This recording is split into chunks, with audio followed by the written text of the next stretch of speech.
नमस्कार दोस्तों, आपका स्वागत है इस चैनल की एक नई शुरुआत में जिसका नाम है एडिटोरियल एनालिसिस। इस प्रोग्राम में हम अंग्रेजी के अखबारों जैसे द हिंदू, इंडियन एक्सप्रेस में छपे उन एडिटोरियल्स का विश्लेषण करेंगे जो विद्यार्थियों की समझ को गहरा बनाने में कारगर सिद्ध हो सकते हैं। अगर किसी दिन किसी महत्वपूर्ण टॉपिक पर 2-3 अखबारों में अच्छे लेख या एडिटोरियल्स आए हैं तो हम उन्हें एक साथ लेकर भी एनालाइज करेंगे। इस प्रोग्राम में हम मुख्यतः 3 चीज़ों पर ध्यान देंगे। पहला, एडिटोरियल का यूपीएससी सिलेबस से लिंक स्थापित करना। दूसरा, एडिटोरियल के मुख्य बिंदुओं को समझना। और तीसरा, उन इम्पॉर्टेंट कॉन्सेप्ट्स पर प्रकाश डालना जिनका जिक्र एडिटोरियल में आया है या जो एडिटोरियल को समझने के लिए ज़रूरी है। मेरा नाम दीपशिका है और मैं दृष्टि आईएएस में सीनियर एडिटर हूँ। कोशिश रहेगी कि पूरा प्रोग्राम हिंदी में हो, लेकिन टेक्निकल शब्दों का प्रयोग प्राय अंग्रेजी में ही किया जाएगा ताकि आपकी वोकैबुलरी में भी बढ़ोतरी हो। अगर आपको कोई शब्द समझने में दिक्कत है तो आप कमेंट बॉक्स में लिख सकते हैं। हमें उम्मीद है कि ऑडियंस में से ही कोई आपको उस शब्द का हिंदी सब्स्टिट्यूट बता देगा। बीच बीच में ये भूमिका हमारी टीम भी निभाती रहेगी। आशा है आप सभी को दृष्टि आईएएस की ये पहल पसंद आएगी। अपने सुझाव एवं राय ज़रूर दीजिएगा। तो आइए शुरू करते हैं आज का एडिटोरियल एनालिसिस। आज का एडिटोरियल द हिंदू अखबार से लिया गया है जो टॉक्सिक डिजास्टर नाम से आया था। ये हाल ही में विशाखापट्टनम में जो गैस लीक ट्रेजेडी हुई है उसके ऊपर बात करता है। सिलेबस से इसका लिंक देख लेते हैं। ये GS2 के अंतर्गत issues relating to health, human resources से आप लिंक कर सकते हैं। GS3 में आप इसे एनवायरमेंटल पोल्यूशन के अंतर्गत भी लिंक कर सकते हैं। की पॉइंट्स के तहत ये एडिटोरियल गैस रिसाव जो हुआ है विशाखापट्टनम में, जैसा कि आप लोग को पता होगा, उसके बारे में बात करता है। और ये इस बात पे जोर डालता है कि लॉकडाउन से बाहर आने पे जब सारी इंडस्ट्रीज शुरू हो जाएंगी तो भी हमें ये नहीं भूलना चाहिए कि वहाँ पे भी सुरक्षा और सेफ्टी के जो मायने हैं वो पहले की तरह हमें फॉलो करने पड़ेंगे और इसमें हम कोई भी लापरवाही बरतना शायद भारी पड़े। आगे एडिटोरियल कहता है कि आंध्र प्रदेश के विशाखापट्टनम जिले में एक जहरीले रसायन के विनाशकारी रिसाव से कई लोगों की जान चली गई है और काफ़ी लोग बीमार हो गए हैं। ये एक्चुअली LG पॉलीमर नाम का वहाँ पे प्लांट है जहाँ पे स्टाइरिन नाम की जो एक गैस है, रसायन है, वो लीक हुआ। और यहाँ पे एक्चुअली इस रसायन से बहुत सारे प्रोडक्ट्स बनते हैं और वहाँ पे करीब 1800 टन की मात्रा में ये वहाँ पे स्टोर्ड था और किसी कारणवश ये वहाँ पे रात को 3 बजे लीक हो गया, जिसकी वजह से 3 किलोमीटर के दायरे में कई लोग इसके एक्सपोजर में आए और उसकी वजह से उन्हें सांस लेने में तकलीफ होने लगी और भी दिक्कतें आने लगी और काफ़ी लोगों की इसमें जान चली गई।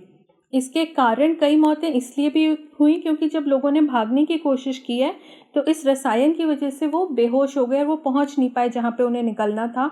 कई घटनाएं ऐसी भी हुई हैं कि इमारतों या कुओं में गिरने की घटनाएं सामने आई हैं क्योंकि लोगों ने चलते चलते होश खो दिया था और वो गिर पड़े। लॉकडाउन खुलने के बाद से विशाखापट्टनम का ये मामला पहला ऐसा मामला सामने आ रहा है जहाँ पे इंडस्ट्रियल यूनिट्स में जब दोबारा काम शुरू हुआ है तो शायद स्किल्ड लेबर या स्किल्ड पर्सनल जो है वहाँ पे नहीं पहुँच पाए और जो भी सेफ्टी के मेजर्स लेने थे वो नहीं बरते गए हैं, जिसकी वजह से ये जो घटना है वो सामने आई है।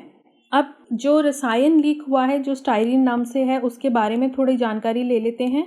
ये दरअसल स्टाइरिन नामक ये जो केमिकल है ये हमारे manufacture, storage and import of hazardous chemical amendment rules 1989 के अंतर्गत ये लिस्टेड है। रूल्स के अंडर जो भी केमिकल्स लिस्टेड हैं वो मोस्टली डेंजरस हैं और उनकी सेफ्टी को लेके एक व्यवस्था की गई है जिसकी वजह से ऐसा कोई भी दुर्घटना ना हो। इन रसायनों को संभालने और संग्रहित करने के नियमों हेतु मानदंड हैं, बहुत सख्त मानदंड हैं और ऐसा नहीं है कि ये कहीं भी ऐसे ही स्टोर किए जा सकते हैं, मैन्युफैक्चर किए जा सकते हैं। जो ये अभी घटना हुई है इसमें कहाँ पे दिक्कत हुई, क्या कारण रहा, इस बारे में अभी जांच होनी बाकी है। लेकिन बावजूद इसके जो कंपनी है LG पॉलीमर्स नाम की जो कंपनी है और जो स्टेट गवर्नमेंट है उनको ये पता था कि ये जो रसायन है ये खतरनाक है और विभिन्न परिस्थितियों में इसकी जो स्टेबिलिटी है इस रसायन की, ये किसी और गैस से रिएक्ट करेगा कि स्टेबल रहेगा, वो भी बहुत अच्छी नहीं है। प्रेशर चेंज में थोड़ा भी अगर बदलाव होता है तो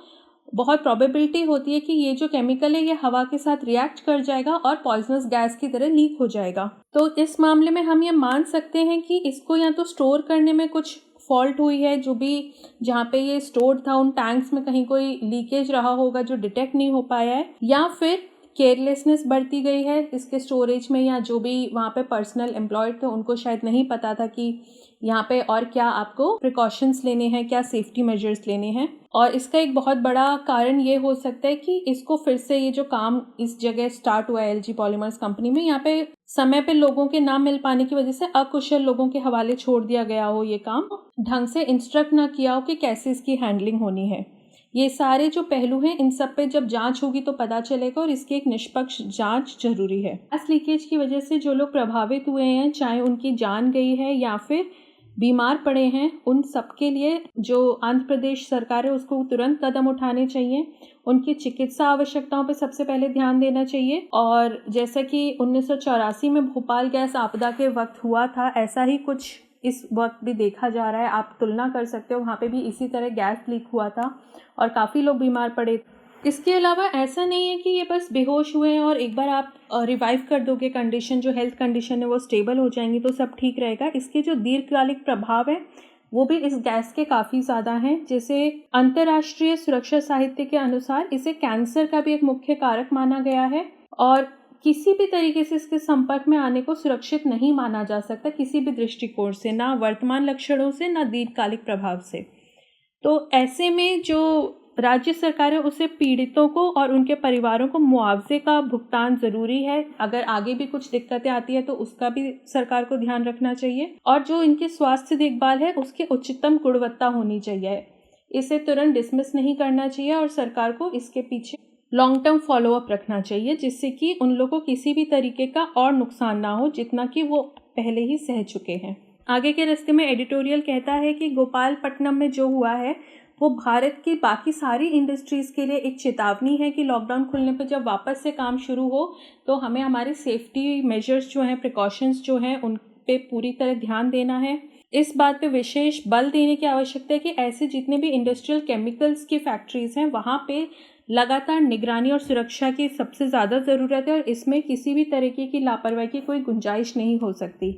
जैसा कि आपको पता होगा कि इंडिया बहुत टाइम से एक मैन्युफैक्चरिंग हब की तरह बाहर आने की कोशिश कर रहा है वर्ल्ड प्लेटफॉर्म पे, और इसीलिए हमारे बहुत सारे सरकार के प्रोग्राम्स हैं वो इसी वजह से हैं, मेक इन इंडिया जैसे, जिससे कि इंडिया को एक मैन्युफैक्चरिंग हब में हम बना सके। लेकिन इस तरह के अगर एक्सीडेंट्स होते हैं तो ये इंडिया के मैन्युफैक्चरिंग हब के प्रोबेबिलिटी के लिए, प्रॉस्पेक्ट्स के लिए अच्छी चीज़ नहीं हो और बाहर की जो कंपनीज हैं या इंडस्ट्रीज़ हैं वो इंडिया पे सेफ्टी के नज़रिए से भरोसा नहीं कर पाएंगी। तो हमें अपने ही लोगों की जान के लिए, उनकी सुरक्षा के लिए भी इन चीज़ों का ध्यान देना है और इंडिया के फ्यूचर के लिए भी।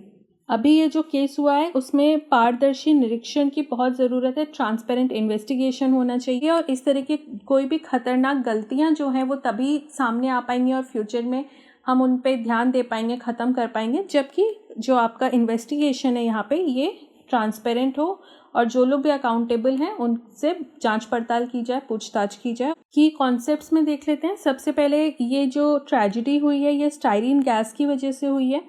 स्टाइरीन गैस दरअसल एक तरीके के बेंजीन का डेरिवेटिव है। बेंजीन गैस होती है जिसका ये हेक्सागोनल स्ट्रक्चर होता है और ये उसी का डेरिवेटिव है।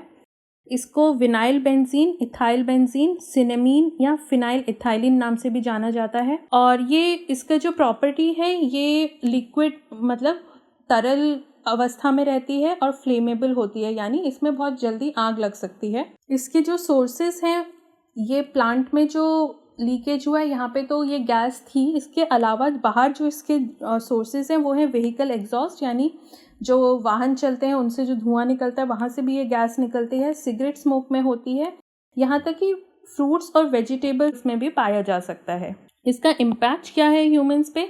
सबसे पहले जैसा कि यहाँ पे भी देखा गया, लोगों को सांस लेने में तकलीफ हो रही थी, रेस्पिरेटरी प्रॉब्लम हो सकती है आपके फेफड़ों में, आपके पूरे नेजल पैसेज में इसकी वजह से इरिटेशन हो सकती है, आँखों में जलन हो सकती है, बाकी जो आपके म्यूकस मेम्ब्रेन्स होते हैं वहाँ पे भी जलन हो सकती है।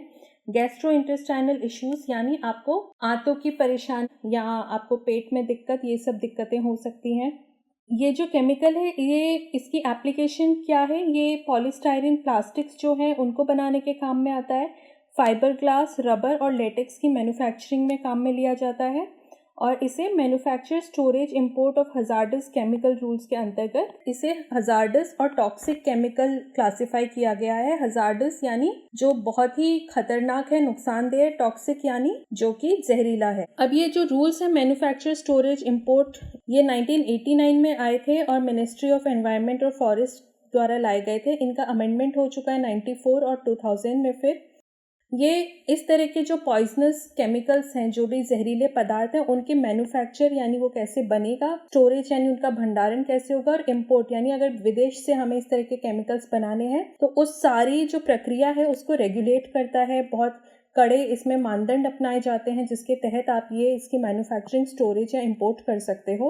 ये 3 शेड्यूल इसमें बताए गए हैं। हजार्डस केमिकल्स जो हैं वो इन 3 शेड्यूल के अंतर्गत क्लासिफाई किए गए हैं और उसके अकॉर्डिंग इसकी रेगुलेटरी रिक्वायरमेंट जो है वो बदल जाती है। इन रूल्स के अंतर्गत ऐसे हजार्डस वेस्ट जो हैं या इस तरह के जो टॉक्सिक केमिकल्स हैं उनकी प्रॉपर हैंडलिंग, उन्हें कैसे हैंडल किया जा रहा है और उनको कैसे डिस्पोज किया जा रहा है, यानी उन्हें जब आप कचरे की तरह फेंक रहे हो तो किस तरह से फेंका जाएगा, उसके बारे में सारे रूल्स हैं।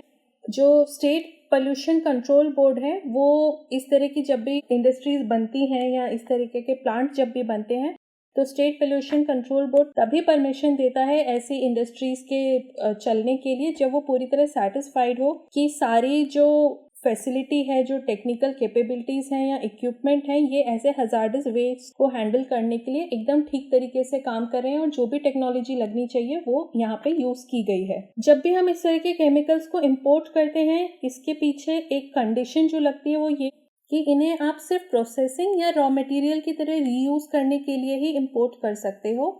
इसके अलावा आप किसी और पर्पस के लिए इसे इम्पोर्ट नहीं कर सकते हो। जो सेंट्रल गवर्नमेंट है ये भी जब तक सेटिस्फाई नहीं होती कि सारे एनवायरमेंटल इम्प्लीकेशंस जो हैं वो माने गए हैं या जो भी यहाँ पे मापदंड हैं वो अपनाए गए हैं, तब तक वो परमिशन नहीं ग्रांट करती है इस तरीके के कोई भी केमिकल या वेस्ट को इम्पोर्ट करने के लिए। इसके अलावा जो भी इस ऐसी चीज़ों का आयात कर रहे हैं, जो भी इम्पोर्टर्स हैं, उनको पूरी तरह से प्रोडक्ट सेफ्टी के बारे में इंफॉर्मेशन देनी पड़ती है जो भी अथॉरिटी है उसको। उसके बाद ही ऐसे केमिकल्स का ट्रांसपोर्ट हो सकता है रूल्स के मुताबिक। तो ये manufacturing, storage and import of hazardous chemical rules के अंतर्गत आएगा। ये आप ध्यान रखिएगा, प्री में आपसे पूछा जा सकता है। हमने यहाँ पे भोपाल गैस ट्रेजिडी की भी बात की थी। तो 2019 जो है वो 35वां साल भोपाल गैस ट्रेजिडी को हुआ था और उसमें हजार लोगों की जान गई थी। 2 दिसंबर 1984 की बात है ये। यहाँ पे जो गैस लीक हुई थी वो थी मिथाइल आइसोसाइनाइड, जो MIC भी कहा जाता है जिसे। और वहाँ पे यूनियन कार्बाइड फैक्ट्री थी भोपाल में जहाँ पे रिसाव हुआ था इस गैस का 3 स्टोरेज टैंक से।